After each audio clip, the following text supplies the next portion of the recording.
Here's a perfect example of students being their best selves. Remember, attendance matters. Thank you, Dr. Glass. Thank you, Dr. Glass. Thank you.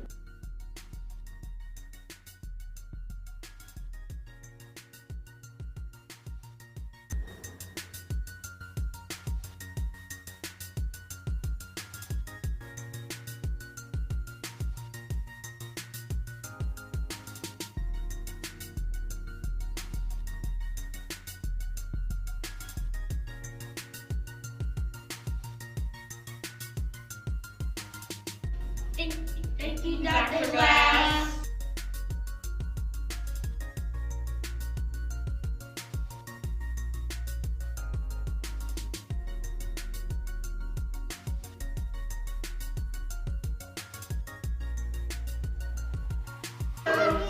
Thank you, Dr. Glass.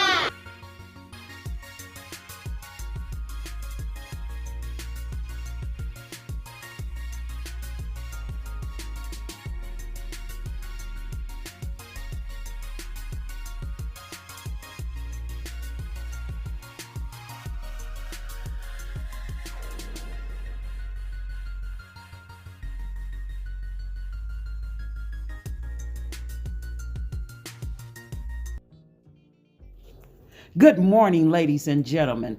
Now introducing our most distinguished principal, Dr. Glass. Happy Friday!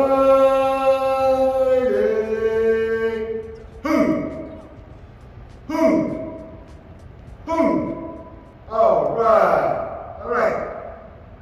This is it. Take my mask off. All right. So, gonna do a little housekeeping. We had some winners, as you know, being your best self. That's our campaign.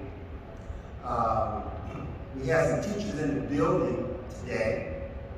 Miss Dunn was one of those teachers, and she was turning cartwheels down the hallway. I was wondering what was going on. But she was going down the hallway to pick up her lunch that she had won. She was really happy about it. Congratulations, Ms. Dunn. Job well done. Now, we also had some more winners, but we were unable to reach them. Dean Flowers and Ms. Kelly sent out some emails on Google Docs to these people, to these students, and they didn't respond back. So check your emails from either Dean Flowers or Ms. Kelly to see if you got an email and you fill that Google Doc out. Identify what you want. Maybe we're making sure your address is good so we don't send your food to the wrong place. So we want to verify where to send the food, make sure we don't make a mistake. Okay? So check those emails. And congratulations to the winners being the best selves. So one student was highlighted today, being his best self. Joshua Gibbs. Joshua Gibbs is a first grader in Mrs. Wheaton's class. And what Joshua did was holding other students, holding his peers accountable. Someone put something inappropriate in the chat, and he checked. We don't do things like that here. You know what I'm saying? So, good job, Joshua. Proud of you. You're operating in that courage, and that's the one thing that distinguishes you from most. You have the courage to step up and do the right thing. So congratulations, Joshua, again. Job well done. Thank you for that, man. I wanted to highlight you personally today. So good job. So I'd like to send a special thanks out to teacher winners. K2, Miss Bonet and Miss Adams, winners, right? 3-5, Miss Hill, Miss O'Neill. She sent the picture. She got some Jersey lights, right?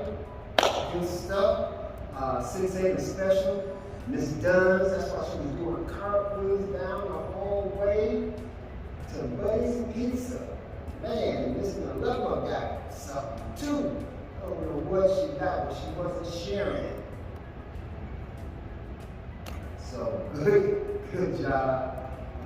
Special thanks to those teachers for promoting students to be their best selves. So we're going to have another drawing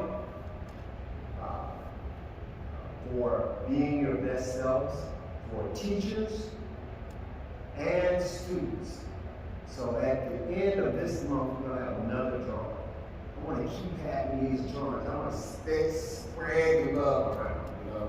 So we're going to have some more drawings, and we're going to have some more winners. So be listening out. Remember the messaging I sent about the emails. When you email to me, check your emails, especially if your name shows up as a winner. Check your emails because you have to send that form back so we'll know what you want and where to send it. All right. So we have winter break coming up. Got 2 days off. So looking forward to your winter break.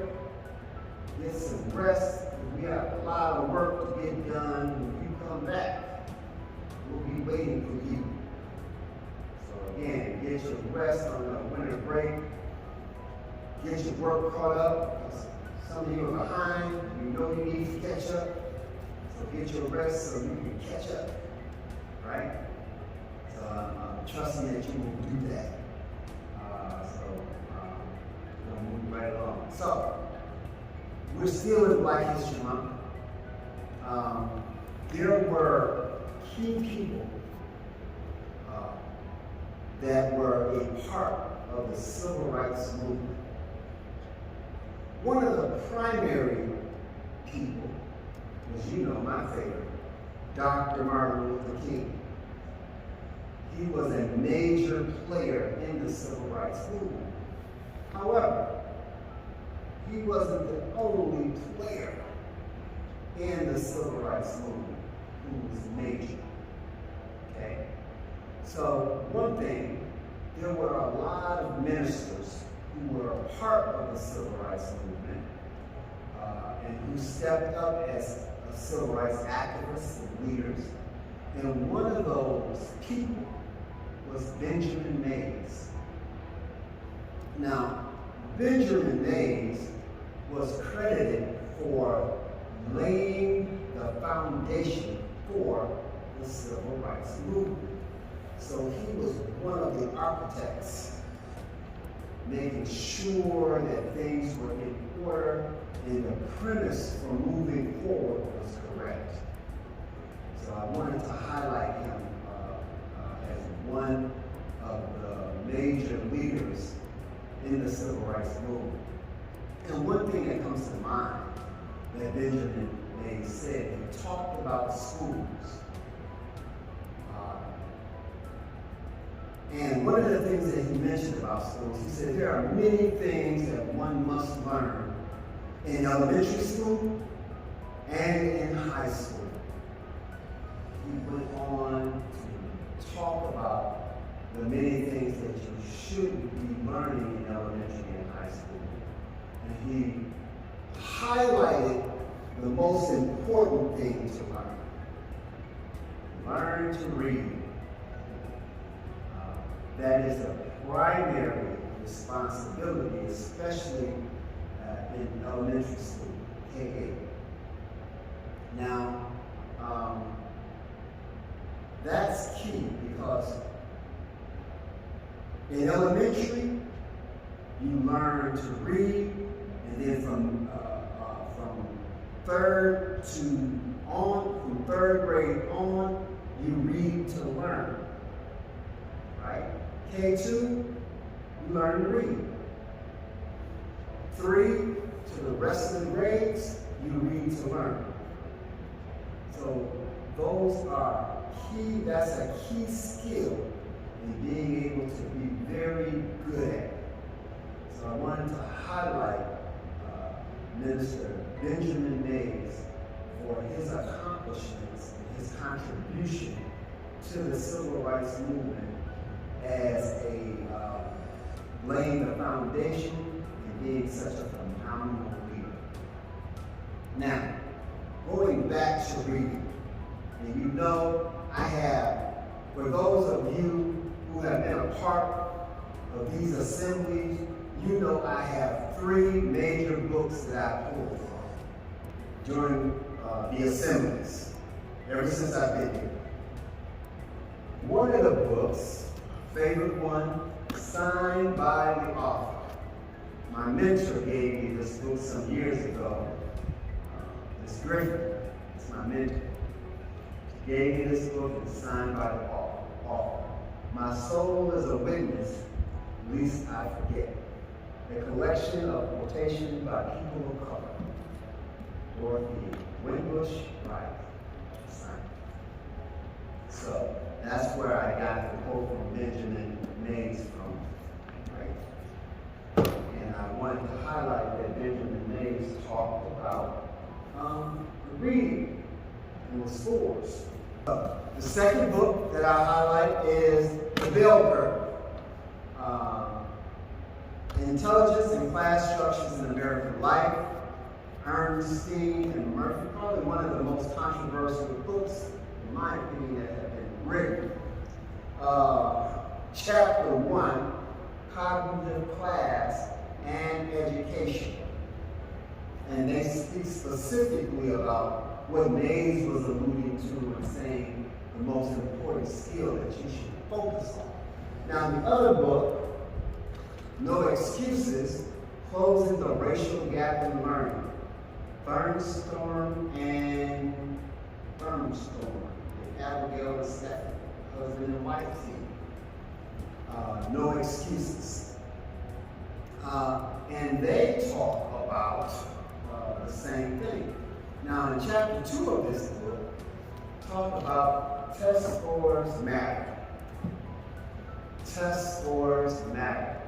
And we're in a testing phase. You've taken your NWBA, you've taken your DIBELS testing, 8th graders are getting ready for the PSAT.